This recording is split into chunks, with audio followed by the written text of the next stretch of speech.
Chapter 34. When they were gone, Elizabeth, as if intending to exasperate herself as much as possible against Mr. Darcy, chose for her employment the examination of all the letters which Jane had written to her since her being in Kent. They contained no actual complaint, nor was there any revival of past occurrences, or any communication of present suffering. But in all, and in almost every line of each, there was a want of that cheerfulness which had been used to characterize her style, and which, proceeding from the serenity of a mind at ease with itself, and kindly disposed towards everyone, had been scarcely ever clouded. Elizabeth noticed every sentence conveying the idea of uneasiness, with an attention which it had hardly received on the first perusal. Mr. Darcy's shameful boast of what misery he had been able to inflict gave her a keener sense of her sister's sufferings. It was some consolation to think that his visit to Rosings was to end on the day after the next, and a still greater that, in less than a fortnight, she should herself be with Jane again, and enabled to contribute to the recovery of her spirits by all that affection could do. She could not think of Darcy's leaving Kent without remembering that his cousin was to go with him, but Colonel Fitzwilliam had made it clear that he had no intentions at all, and, agreeable as he was, she did not mean to be unhappy about him. While settling this point, she was suddenly roused by the sound of the doorbell, and her spirits were a little fluttered by the idea of its being Colonel Fitzwilliam himself, who had once before called late in the evening, and might now come to inquire particularly after her. But this idea was soon banished, and her spirits were very differently affected, when to her utter amazement she saw Mr. Darcy walk into the room. In a hurried manner he immediately began an inquiry after her health, imputing his visit to a wish of hearing that she were better. She answered him with cold civility. He sat down for a few moments, and then getting up walked about the room. Elizabeth was surprised, but said not a word. After a silence of several minutes, he came towards her in an agitated manner, and thus began. "In vain have I struggled. It will not do. My feelings will not be repressed. You must allow me to tell you how ardently I admire and love you." Elizabeth's astonishment was beyond expression. She stared, coloured, doubted, and was silent. This he considered sufficient encouragement, and the avowal of all that he felt and had long felt for her immediately followed. He spoke well, but there were feelings besides those of the heart to be detailed, and he was not more eloquent on the subject of tenderness than of pride. His sense of her inferiority, of its being a degradation, of the family obstacles which judgment had always opposed to inclination, were dwelt on with a warmth which seemed due to the consequence he was wounding, but was very unlikely to recommend his suit. In spite of her deeply rooted dislike, she could not be insensible to the compliment of such a man's affection, and though her intentions did not vary for an instant, she was at first sorry for the pain he was to receive, till roused to resentment by his subsequent language, she lost all compassion in anger.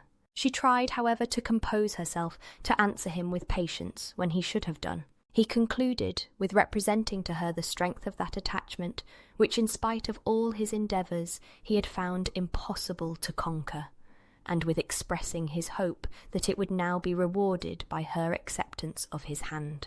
As he said this, she could easily see that he had no doubt of a favourable answer. He spoke of apprehension and anxiety, but his countenance expressed real security. Such a circumstance could only exasperate father, and when he ceased, the colour rose into her cheeks, and she said, "In such cases as this, it is, I believe, the established mode to express a sense of obligation for the sentiments avowed, however unequally they may be returned. It is natural that obligation should be felt, and if I could feel gratitude, I would now thank you. But I cannot. I have never desired your good opinion, and you have certainly bestowed it most unwillingly.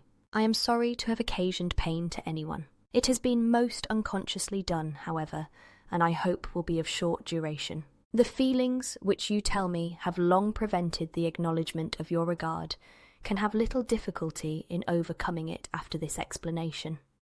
Mr. Darcy, who was leaning against the mantelpiece with his eyes fixed on her face, seemed to catch her words with no less resentment than surprise. His complexion became pale with anger, and the disturbance of his mind was visible in every feature. He was struggling for the appearance of composure, and would not open his lips till he believed himself to have attained it. The pause was to Elizabeth's feelings dreadful. At length, in a voice of forced calmness, he said, "And this is all the reply which I am to have the honour of expecting. I might, perhaps, wish to be informed why, with so little endeavour at civility, I am thus rejected. But it is of small importance. I might as well inquire," replied she, "why, with so evident a design of offending and insulting me, you chose to tell me that you liked me against your will, against your reason, and even against your character? Was not this some excuse for incivility if I was uncivil? But I have other provocations. You know I have. Had not my own feelings decided against you, had they been indifferent, or had they even been favourable, do you think that any consideration would tempt me to accept the man who has been the means of ruining, perhaps for ever, the happiness of a most beloved sister?" As she pronounced these words, Mr. Darcy changed colour, but the emotion was short, and he listened without attempting to interrupt her while she continued. "I have every reason in the world to think ill of you. No motive can excuse the unjust and ungenerous part you acted there. You dare not, you cannot deny that you have been the principal, if not the only means of dividing them from each other, of exposing one to the censure of the world for caprice and instability, the other to its derision for disappointed hopes, and involving them both in misery of the acutest kind." She paused, and saw with no slight indignation that he was listening with an air which proved him wholly unmoved by any feeling of remorse. He even looked at her with a smile of affected incredulity. "Can you deny that you have done it?" she repeated. With assumed tranquillity, he then replied, "I have no wish of denying that I did everything in my power to separate my friend from your sister, or that I rejoice in my success. Towards him I have been kinder than towards myself." Elizabeth disdained the appearance of noticing this civil reflection, but its meaning did not escape, nor was it likely to conciliate her. "But it is not merely this affair," she continued, "on which my dislike is founded. Long before it had taken place, my opinion of you was decided. Your character was unfolded in the recital which I received many months ago from Mr. Wickham. On this subject, what can you have to say? In what imaginary act of friendship can you here defend yourself? Or under what misrepresentation can you here impose upon others?" "You take an eager interest in that gentleman's concerns," said Darcy, in a less tranquil tone, and with a heightened colour. "Who that knows what his misfortunes have been can help feeling an interest in him?" "His misfortunes!" repeated Darcy contemptuously. "Yes, his misfortunes have been great indeed." "And of your infliction," cried Elizabeth with energy. "You have reduced him to his present state of poverty, comparative poverty. You have withheld the advantages which you must know to have been designed for him. You have deprived the best years of his life of that independence which was no less his due than his desert. You have done all this, and yet you can treat the mention of his misfortunes with contempt and ridicule." "And this," cried Darcy, as he walked with quick steps across the room, "is your opinion of me? This is the estimation in which you hold me? I thank you for explaining it so fully. My faults, according to this calculation, are heavy indeed. But perhaps," added he, stopping in his walk, and turning towards her, "these offences might have been overlooked, had not your pride been hurt by my honest confession of the scruples that had long prevented my forming any serious design. These bitter accusations might have been suppressed, had I, with greater policy, concealed my struggles, and flattered you into the belief of my being impelled by unqualified, unalloyed inclination, by reason, by reflection, by everything. But disguise of every sort is my abhorrence, nor am I ashamed of the feelings I related. They were natural and just. Could you expect me to rejoice in the inferiority of your connections? To congratulate myself on the hope of relations whose condition in life is so decidedly beneath my own. Elizabeth felt herself growing more angry every moment, yet she tried to the utmost to speak with composure when she said, "You are mistaken, Mr. Darcy. If you suppose that the mode of your declaration affected me in any other way than as it spared me the concern which I might have felt in refusing you, had you behaved in a more gentlemanlike manner." She saw him start at this, but he said nothing, and she continued, "You could not have made me the offer of your hand in any possible way that would have tempted me to accept it." Again, his astonishment was obvious, and he looked at her with an expression of mingled incredulity and mortification. She went on, "From the very beginning, from the first moment, I may almost say, of my acquaintance with you, your manners impressing me with the fullest belief of your arrogance, your conceit, and your selfish disdain of the feelings of others, were such as to form that groundwork of disapprobation on which succeeding events have built so immovable a dislike. And I had not known you a month before I felt that you were the last man in the world whom I could ever be prevailed on to marry.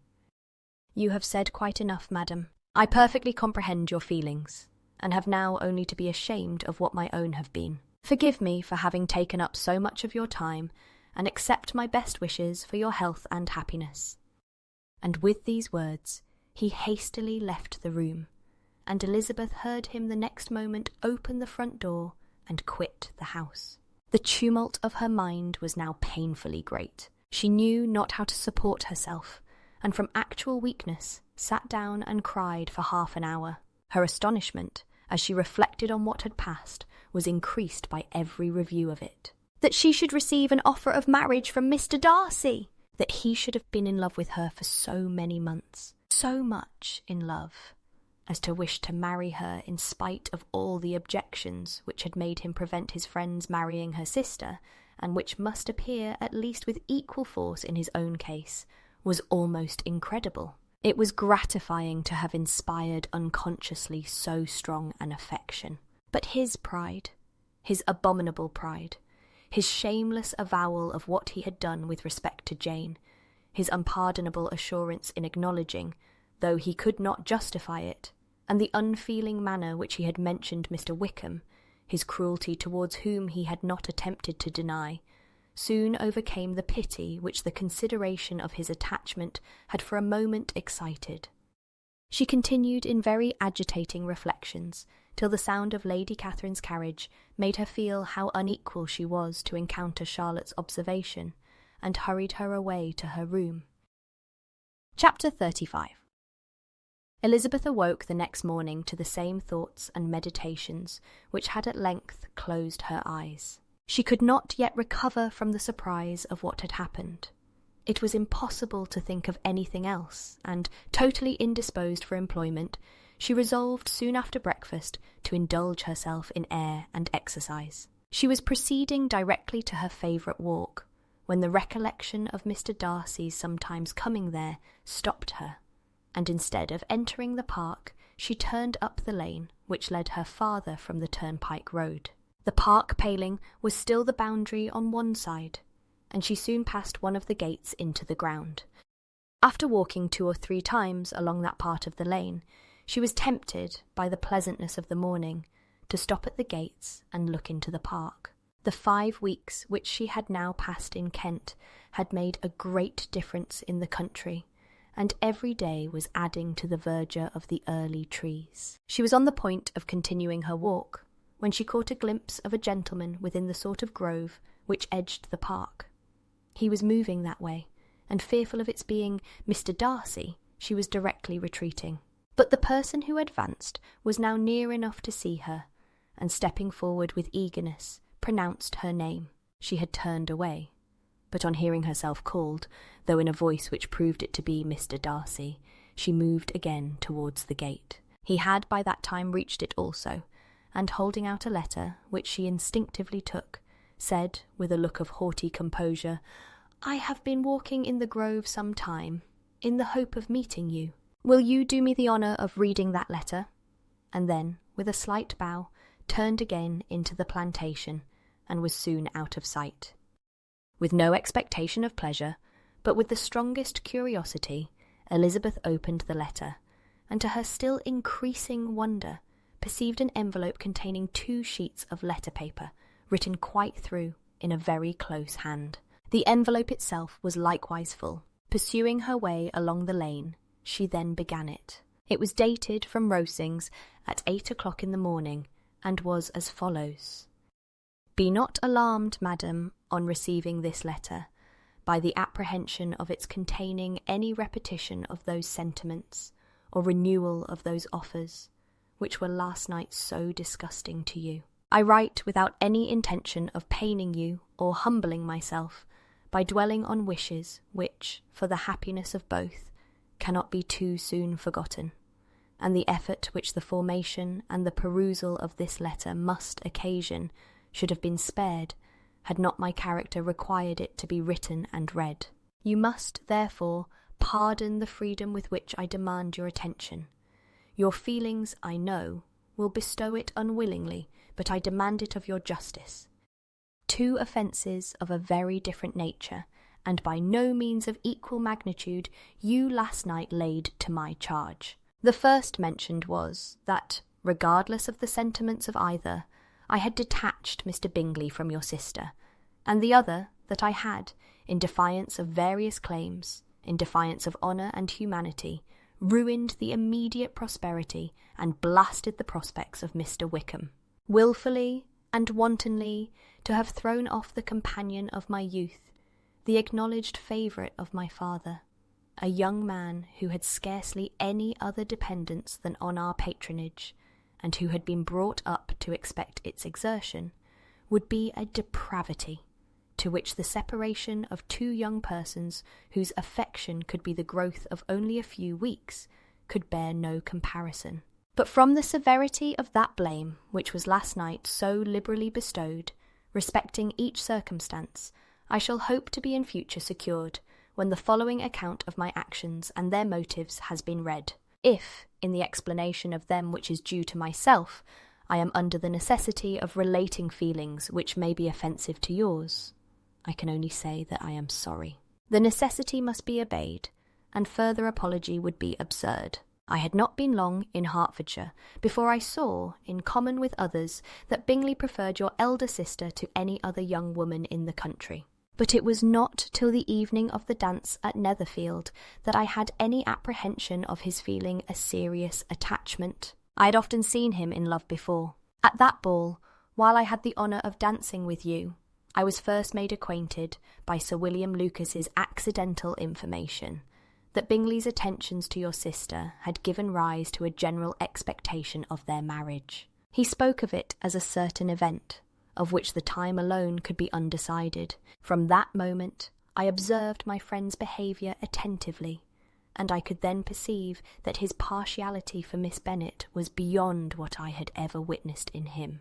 Your sister I also watched. Her look and manners were open, cheerful, and engaging as ever, but without any symptom of peculiar regard, and I remained convinced from the evening's scrutiny that though she received his attentions with pleasure, she did not invite them by any participation of sentiment. If you have not been mistaken here, I must have been in an error. Your superior knowledge of your sister must make the latter probable. If it be so, if I have been misled by such error to inflict pain on her, your resentment has not been unreasonable. But I shall not scruple to assert that the serenity of your sister's countenance and air was such as might have given the most acute observer a conviction that, however amiable her temper, her heart was not likely to be easily touched. That I was desirous of believing her indifferent is certain, but I will venture to say that my investigations and decisions are not usually influenced by my hopes or fears.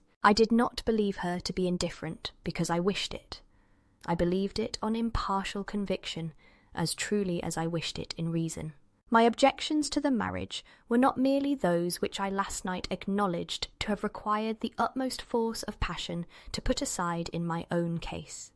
The want of connection could not be so great an evil to my friend as to me. But there were other causes of repugnance, causes which, though still existing, and existing to an equal degree in both instances, I had myself endeavoured to forget, because they were not immediately before me. These causes must be stated, though briefly. The situation of your mother's family, though objectionable, was nothing in comparison of that total want of propriety so frequently, so almost uniformly betrayed by herself, by your 3 younger sisters, and occasionally even by your father.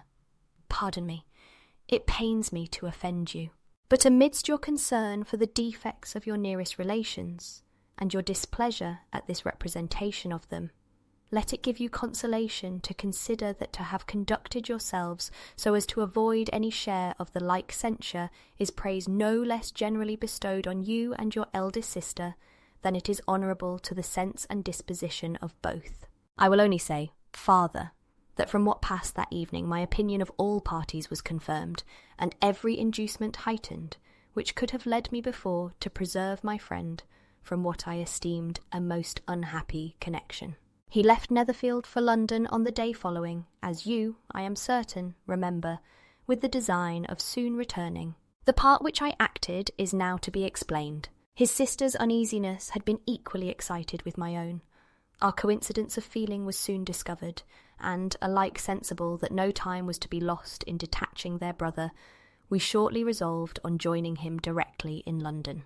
We accordingly went, and there I readily engaged in the office of pointing out to my friend the certain evils of such a choice. I described and enforced them earnestly, but however this remonstrance might have staggered or delayed his determination, I do not suppose that it would ultimately have prevented the marriage, had it not been seconded by the assurance, which I hesitated not in giving, of your sister's indifference. He had before believed her to return his affection with sincere, if not with equal, regard.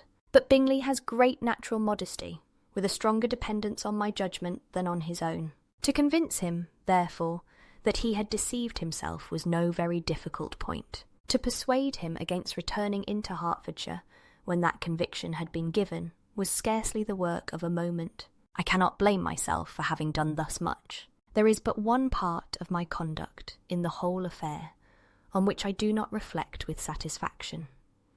It is that I condescended to adopt the measures of art so far as to conceal from him your sister's being in town. I knew it myself, as it was known to Miss Bingley, but her brother is even yet ignorant of it. That they might have met without ill consequence is, perhaps, probable, but his regard did not appear to me enough extinguished for him to see her without some danger. Perhaps this concealment, this disguise, was beneath me. It is done, however, and it was done for the best. On this subject I have nothing more to say, no other apology to offer. If I have wounded your sister's feelings, it was unknowingly done, and though the motives which governed me may to you very naturally appear insufficient, I have not yet learnt to condemn them. With respect to that other, more weighty accusation of having injured Mr. Wickham, I can only refute it by laying before you the whole of his connection with my family. Of what he has particularly accused me I am ignorant, but of the truth of what I shall relate I can summon more than one witness of undoubted veracity. Mr. Wickham is the son of a very respectable man, who had for many years the management of all the Pemberley estates, and whose good conduct in the discharge of his trust naturally inclined my father to be of service to him. And on George Wickham, who was his godson, his kindness was therefore liberally bestowed. My father supported him at school, and afterwards at Cambridge. Most important assistance, as his own father, always poor from the extravagance of his wife, would have been unable to give him a gentleman's education. My father was not only fond of this young man's society, whose manners were always engaging, he had also the highest opinion of him, and hoping the church would be his profession, intended to provide for him in it. As for myself, it is many, many years since I first began to think of him in a very different manner. The vicious propensities, the want of principle, which he was careful to guard from the knowledge of his best friend, could not escape the observation of a young man of nearly the same age with himself, and who had opportunities of seeing him in unguarded moments, which Mr. Darcy could not have. Here again I shall give you pain, to what degree you only can tell. But whatever may be the sentiments which Mr. Wickham has created, a suspicion of their nature shall not prevent me from unfolding his real character. It adds even another motive. My excellent father died about 5 years ago, and his attachment to Mr. Wickham was to the last so steady that in his will he particularly recommended it to me to promote his advancement in the best manner that his profession might allow, and if he took orders, desired that a valuable family living might be his as soon as it became vacant. There was also a legacy of £1,000. His own father did not long survive mine, and within half a year from these events, Mr. Wickham wrote to inform me that, having finally resolved against taking orders, he hoped I should not think it unreasonable for him to expect some more immediate pecuniary advantage in lieu of the preferment, by which he could not be benefited. He had some intention, he added, of studying the law, and I must be aware that the interest of £1,000 would be a very insufficient support therein. I rather wished than believed him to be sincere, but at any rate was perfectly ready to accede to his proposal. I knew that Mr. Wickham ought not to be a clergyman.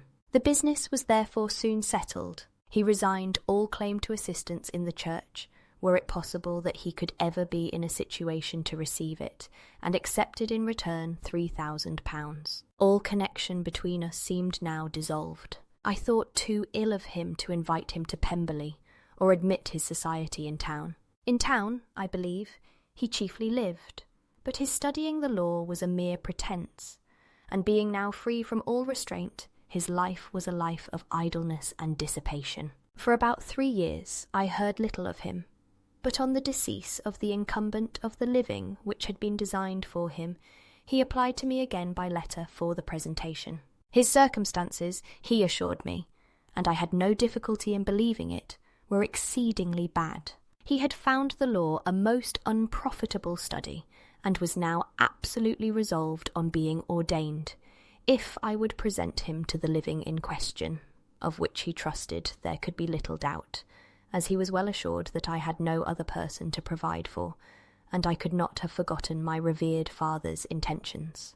You will hardly blame me for refusing to comply with this entreaty, or for resisting every repetition of it. His resentment was in proportion to the distress of his circumstances, and he was doubtless as violent in his abuse of me to others as in his reproaches to myself. After this period, every appearance of acquaintance was dropped. How he lived, I know not. But last summer, he was again most painfully obtruded on my notice. I must now mention a circumstance which I would wish to forget myself, and which no obligation less than the present should induce me to unfold to any human being. Having said thus much, I feel no doubt of your secrecy. My sister, who is more than 10 years my junior, was left to the guardianship of my mother's nephew, Colonel Fitzwilliam, and myself. About a year ago, she was taken from school, and an establishment formed for her in London, and last summer she went with the lady who presided over it to Ramsgate, and thither also went Mr. Wickham, undoubtedly by design, for there proved to have been a prior acquaintance between him and Mrs. Young, in whose character we were most unhappily deceived, and by her connivance and aid he so far recommended himself to Georgiana, whose affectionate heart retained a strong impression of his kindness to her as a child, that she was persuaded to believe herself in love, and to consent to an elopement. She was then but 15, which must be her excuse, and after stating her imprudence, I am happy to add that I owed the knowledge of it to herself. I joined them unexpectedly a day or two before the intended elopement, and then Georgiana, unable to support the idea of grieving and offending a brother whom she almost looked up to as a father, acknowledged the whole to me. You may imagine what I felt, and how I acted. Regard for my sister's credit and feelings prevented any public exposure, but I wrote to Mr. Wickham, who left the place immediately, and Mrs. Young was of course removed from her charge. Mr. Wickham's chief object was unquestionably my sister's fortune, which is £30,000, but I cannot help supposing that the hope of revenging himself on me was a strong inducement. His revenge would have been complete indeed. This, madam, is a faithful narrative of every event in which we have been concerned together, and if you do not absolutely reject it as false, You will, I hope, acquit me henceforth of cruelty towards Mr. Wickham. I know not in what manner, under what form of falsehood, he has imposed on you, but his success is not perhaps to be wondered at, ignorant as you previously were of everything concerning either. Detection could not be in your power, and suspicion certainly not in your inclination. You may possibly wonder why all this was not told you last night, but I was not then master enough of myself to know what could or ought to be revealed. For the truth of everything here related, I can appeal more particularly to the testimony of Colonel Fitzwilliam, who, from our near relationship and constant intimacy, and still more as one of the executors of my father's will, has been unavoidably acquainted with every particular of these transactions. If your abhorrence of me should make my assertions valueless, you cannot be prevented by the same cause from confiding in my cousin, and that there may be the possibility of consulting him, I shall endeavour to find some opportunity of putting this letter in your hands in the course of the morning. I will only add, God bless you. Fitzwilliam Darcy. Chapter 36. Elizabeth, when Mr. Darcy gave her the letter, did not expect it to contain a renewal of his offers. She had formed no expectation at all of its contents, but such as they were, it may be well supposed how eagerly she went through them, and what a contrariety of emotion they excited. Her feelings as she read were scarcely to be defined. With amazement did she first understand that he believed any apology to be in his power, and steadfastly was she persuaded that he could have no explanation to give, which a just sense of shame would not conceal. With a strong prejudice against everything he might say, she began his account of what had happened at Netherfield. She read with an eagerness which hardly left her power of comprehension, and from impatience of knowing what the next sentence might bring, was incapable of attending to the sense of the one before her eyes. His belief of her sister's insensibility she instantly resolved to be false, and his account of the real, the worst objections to the match, made her too angry to have any wish of doing him justice. He expressed no regret for what he had done, which satisfied her. His style was not penitent, but haughty. It was all pride and insolence. But when this subject was succeeded by his account of Mr. Wickham, when she read, with somewhat clearer attention, a relation of events which, if true, must overthrow every cherished opinion of his worth, and which bore so alarming an affinity to his own history of himself, her feelings were yet more acutely painful and more difficult of definition. Astonishment, apprehension, and even horror oppressed her. She wished to discredit it entirely, repeatedly exclaiming, "This must be false! This cannot be! This must be the grossest falsehood!" And when she had gone through the whole letter, though scarcely knowing anything of the last page or two, put it hastily away, protesting that she would not regard it, that she would never look in it again. In this perturbed state of mind, with thoughts that could rest on nothing, she walked on. But it would not do. In half a minute the letter was unfolded again, and collecting herself as well as she could, she again began the mortifying perusal of all that related to Wickham, and commanded herself so far as to examine the meaning of every sentence.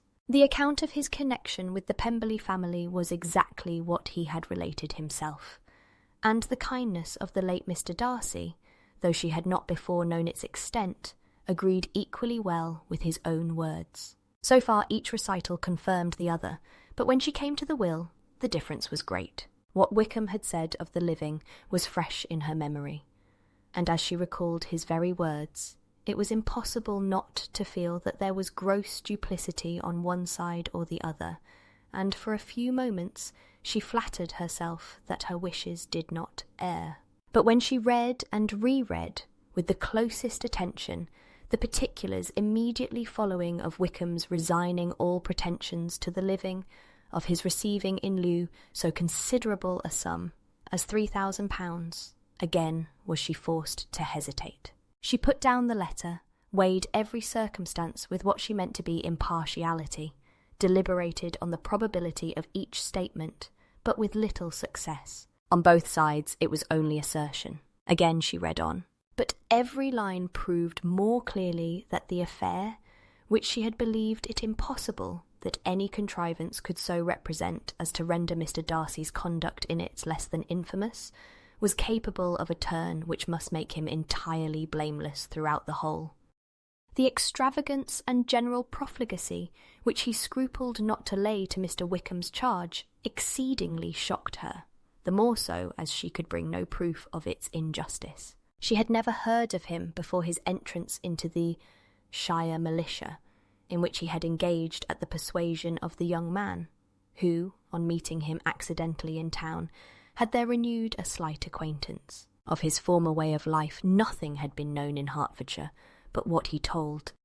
Himself, as to his real character, had information been in her power, she had never felt a wish of inquiring. His countenance, voice, and manner had established him at once in the possession of every virtue. She tried to recollect some instance of goodness, some distinguished trait of integrity or benevolence that might rescue him from the attacks of Mr. Darcy, or at least, by the predominance of virtue, atone for those casual errors under which she would endeavour to class what Mr. Darcy had described as the idleness and vice of many years' continuance. But no such recollection befriended her. She could see him instantly before her, in every charm of air and address, but she could remember no more substantial good than the general approbation of the neighbourhood, and the regard which his social powers had gained him in the mess. After pausing on this point a considerable while, she once more continued to read.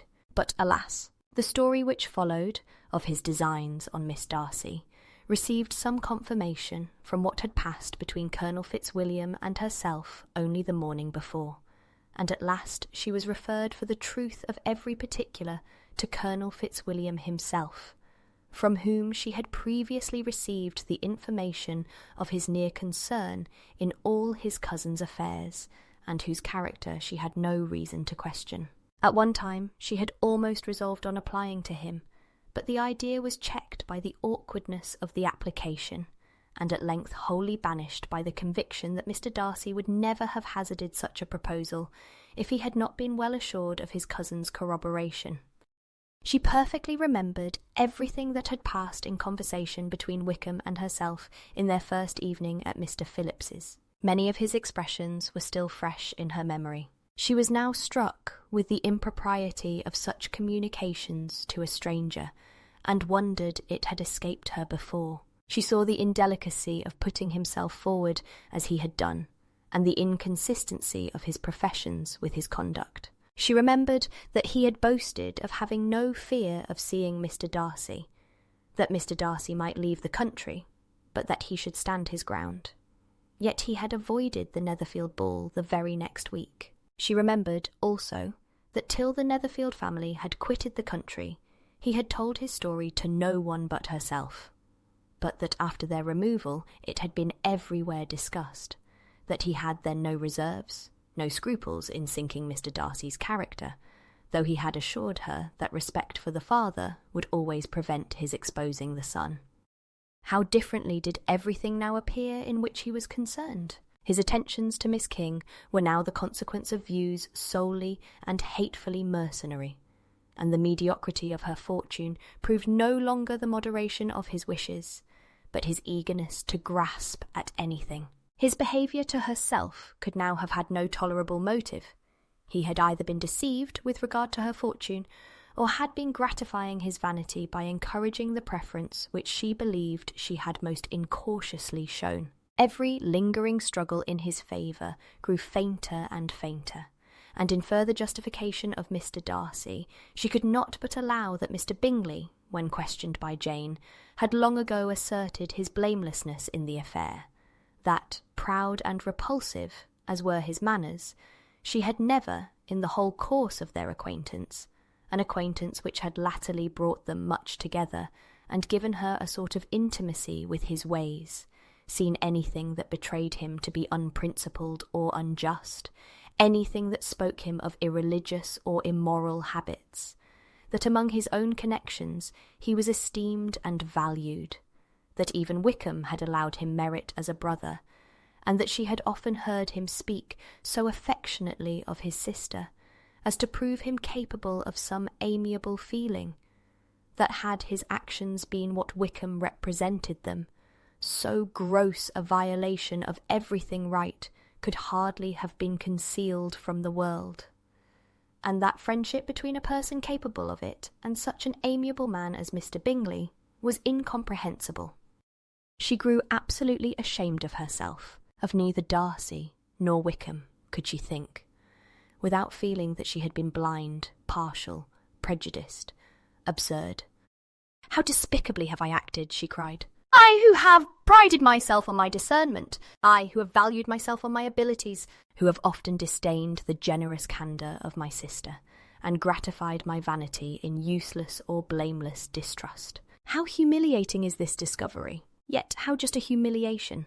Had I been in love, I could not have been more wretchedly blind. But vanity, not love, has been my folly. Pleased with the preference of one, and offended by the neglect of the other, on the very beginning of our acquaintance, I have courted prepossession and ignorance, and driven reason away where either were concerned. Till this moment I never knew myself. From herself to Jane, from Jane to Bingley, her thoughts were in a line which soon brought to her recollection that Mr. Darcy's explanation there had appeared very insufficient, and she read it again. Widely different was the effect of a second perusal. How could she deny that credit to his assertions in one instance which she had been obliged to give in the other? He declared himself to have been totally unsuspicious of her sister's attachment, and she could not help remembering what Charlotte's opinion had always been. Neither could she deny the justice of his description of Jane. She felt that Jane's feelings, though fervent, were little displayed, and that there was a constant complacency in her air and manner, not often united with great sensibility. When she came to that part of the letter in which her family were mentioned, in tones of such mortifying yet merited reproach, her sense of shame was severe. The justice of the charge struck her too forcibly for denial, and the circumstances to which he particularly alluded as having passed at the Netherfield ball, and as confirming all his first disapprobation, could not have made a stronger impression on his mind than on hers. The compliment to herself and her sister was not unfelt. It soothed, but it could not console her for the contempt which had been thus self-attracted by the rest of her family.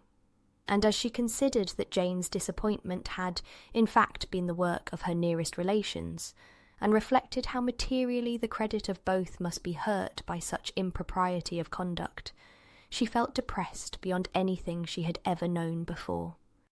After wandering along the lane for 2 hours, giving way to every variety of thought, reconsidering events, determining probabilities, and reconciling herself, as well as she could, to a change so sudden and so important, fatigue and a recollection of her long absence made her at length return home, and she entered the house with the wish of appearing cheerful as usual, and the resolution of repressing such reflections as must make her unfit for conversation. She was immediately told that the 2 gentlemen from Rosings had each called during her absence, Mr. Darcy only for a few minutes to take leave, but that Colonel Fitzwilliam had been sitting with them at least an hour, hoping for her return, and almost resolving to walk after her till she could be found. Elizabeth could but just affect concern in missing him. She really rejoiced at it. Colonel Fitzwilliam was no longer an object. She could think only of her letter,